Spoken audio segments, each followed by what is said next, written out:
안녕하세요.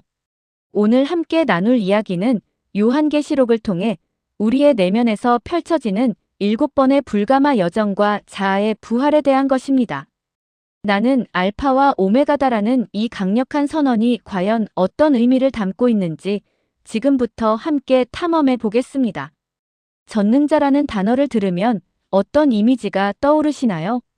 아마 많은 분들이 나와 상관없이 저 멀리 계신 위대한 분, 혹은 나를 속박하는 존재를 떠올릴 것입니다.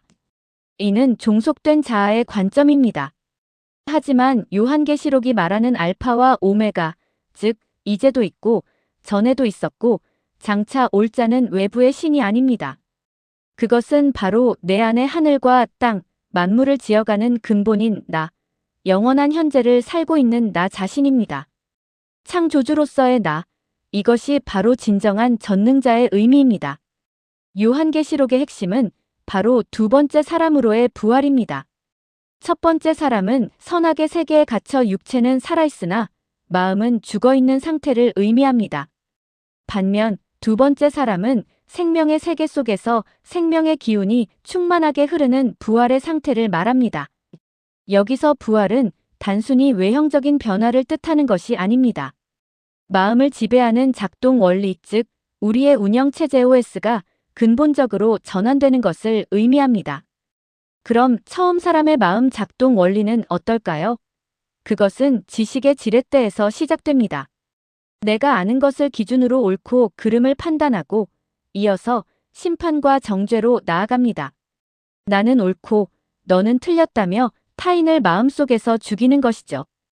이로 인해 필연적으로 소통이 끊어지고 마음의 에너지가 고갈되는 단절의 결과를 맞이합니다. 성경에서 선악과를 먹고 죽었다는 것은 육체의 죽음이 아니라 타인을 심판하느라 생명의 기운이 멈춰버린 마음의 사망을 의미하는 것입니다. 다나토스입니다. 보시는 것처럼 이러한 상태에서는 평강이 0%에 수렴하게 됩니다. 우리의 내면을 병들게 하는 두 가지 강력한 기둥이 있습니다. 첫째는 단 지파로 상징되는 심판과 비판입니다. 내가 맞고 내가 틀렸다는 태도로 철저한 단절과 고립을 초래하죠. 요한계시록 7장에서는 이 지파가 결국 사라지는 것으로 묘사됩니다. 둘째는 에브라임 지파로 상징되는 성공과 번영에 대한 끝없는 추구입니다. 경쟁, 숫자, 자본, 세력 과시를 통해 아무리 채워도 끝없이 허기지는 무적행과 같은 탈진 상태에 이르게 됩니다. 이 두 기둥은 우리의 마음을 갉아먹는 독소와 같습니다. 결국 우리는 상처받지 않고 경쟁에서 살아남기 위해 스스로 만든 마음의 감옥에 갇히게 됩니다. 마치 스스로를 무장한 달팽이처럼 편견, 평판, 생존 본능이라는 껍질 속에 자신을 가두고 이 껍질이 침범당할까봐 두려워 마음을 열지 못합니다. 진정한 구원이란 죽어서 가는 천국이 아닙니다. 바울과 실라가 감옥문을 열고 나온 것처럼 내가 만든 이 껍질, 이 감옥에서 걸어 나오는 것이야말로 진정한 구원이자 자유입니다. 이 감옥에서 벗어나 깨어나기 위한 메커니즘이 바로 7번의 불가마입니다. 7눈은 세상을 흑백으로만 보던 시각에서 벗어나 만물을 다차원적으로 이해하고 포용하는 완전한 시각을 의미합니다. 7 금초대와 0은 불을 통과할 때마다 마음에 새로운 생명의 불꽃이 켜지는 과정을 나타냅니다. 마지막으로 7 재앙 혹은 대접은 외부의 멸망이 아닌 내면의 선악, 즉 단 지파와 에브라임 지파를 불태우는 고통스럽지만 필수적인 정화 과정을 상징합니다. 타나토스가 죽는 장면입니다. 네크로스가 되어가는 과정에 대한 묘사라고 하겠습니다. 이 정화 과정을 통해 우리는 에클레시아, 즉 내면의 천사들을 불러냅니다. 여기서 에클레시아는 물리적인 교회가 아닌 내 안에 있는 기쁨, 지혜, 이해심, 긍휼, 엄정, 조화로운 아름다움, 인내, 영광 등 아름다운 에너지들을 불러내어 통합하는 과정을 말합니다. 이 에너지를 우리는 7 천사라 부릅니다. 영적 순례는 외부의 구원자를 찾는 것이 아닙니다. 불을 통과하며 억눌려 있던 내 안에 고유한 에너지들, 바로 이 천사들을 하나씩 발견하고 켜내는 여정인 것입니다.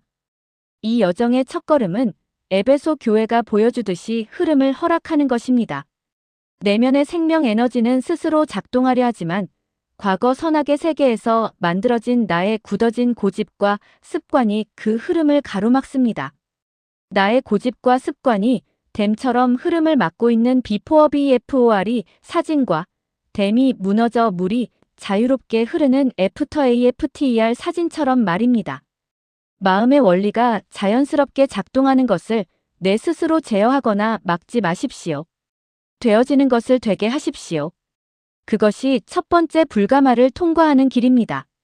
이 흐름을 돕는 것이 바로 영혼의 효소 엔자임으로서의 말씀, 즉 로고스입니다. 로고스는 유해균을 중화하고 유익균을 활성화하는 역할을 합니다. 심판, 정죄 사망의 요소를 베어내고 해체하며 생명, 연결, 포용의 요소를 살려냅니다. 로고스는 마음의 생태계를 정화하는 영적인 효모와 같습니다. 하나님의 말씀은 세상을 심판하는 무기가 아닙니다. 그것은 내면의 독성을 해독하고 생명을 살려내는 생물학적인 촉매제인 것입니다.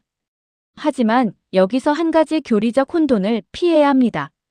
바로 대속의 환상, 즉 대신 살아주는 삶은 없다는 진실입니다. 예수님이 다 해주셨으니 나는 아무것도 안 해도 된다는 오만한 교리에서 벗어나야 합니다. 예수는 십자가를 통해 우리가 세상의 시스템에서 어떻게 도망치고 벗어나야 하는지를 보여주신 것입니다. 우리의 마음속 감옥은 다른 누구도 아닌 나 스스로 걸어 나와야만 합니다. 수동적인 대기가 아닌 능동적인 해방이 필요한 이유입니다. 그래서 사망과 음부의 열쇠를 가진 이는 다른 누구도 아닌 바로 당신입니다. 이것이 절대적인 주권입니다. 목사, 배우자, 혹은 다른 타인에게 당신의 삶을 결정해 달라고 맡기지 마십시오. 내 마음의 소리를 듣고 내가 판단하고 내가 결정해야 합니다. 그리고 그 결과 역시 온전히 내가 누리고 책임지는 것.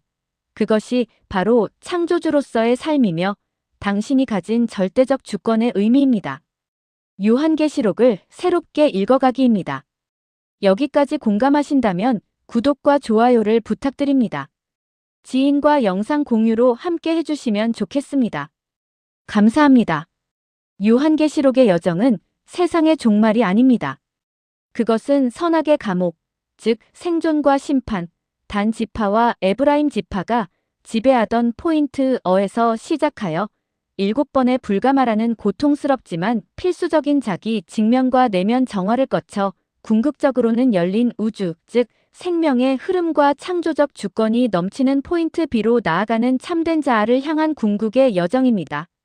이 여정은 나를 완전히 새로운 존재로 빚어내는 궁극의 전신 성형, 이너 뷰티이자 내면 세계의 완벽한 부활인 것입니다.